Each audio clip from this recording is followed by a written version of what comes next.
Alors, tout a débuté en 2022 où le conseil départemental de la Guadeloupe me contacte et me dit voilà, qu'ils veulent avoir un pan américain dans cette conceptualisation de la mémoire pour la Guadeloupe. Ils avaient déjà des engagements en Europe, ils avaient déjà des engagements en Afrique et en fait, ils voulaient vraiment savoir comment le faire avec les États-Unis.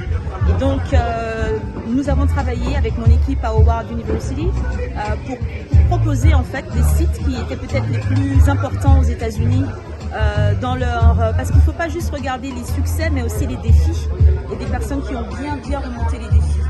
Et donc nous voilà maintenant en 2025 où finalement on est en mesure de ramener, donc j'ai pu ramener en fait des chercheurs, des personnes qui travaillent sur des sites mémoriels très importants. On va parler de la Whitney Plantation dans l'état de la Louisiane, à pas trop loin de la Nouvelle-Orléans.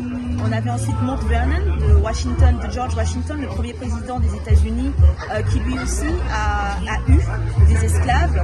Et cette habitation, plantation se trouve en fait en Virginie, pas très loin de Washington DC.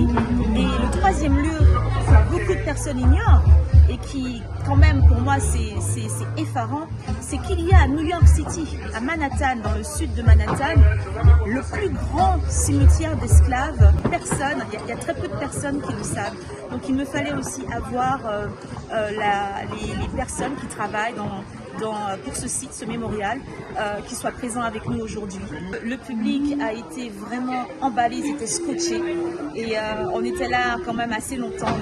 On a eu un débat qui a duré quand même 3 heures et tout le monde était là du début jusqu'à la fin avec des questions pointues parce que je crois que finalement ce qu'on réalise c'est que nos histoires sont liées, que ce qu'ils ont fait aux États-Unis on peut le faire ici. On a déjà des graines qui ont été plantées et qui peuvent donner des fromagers, de la mémoire pour nos aïeux, pour donner de la dignité, pour donner de l'intégrité. Donc pour moi, selon les retours que nous avons eu aujourd'hui, c'était un succès.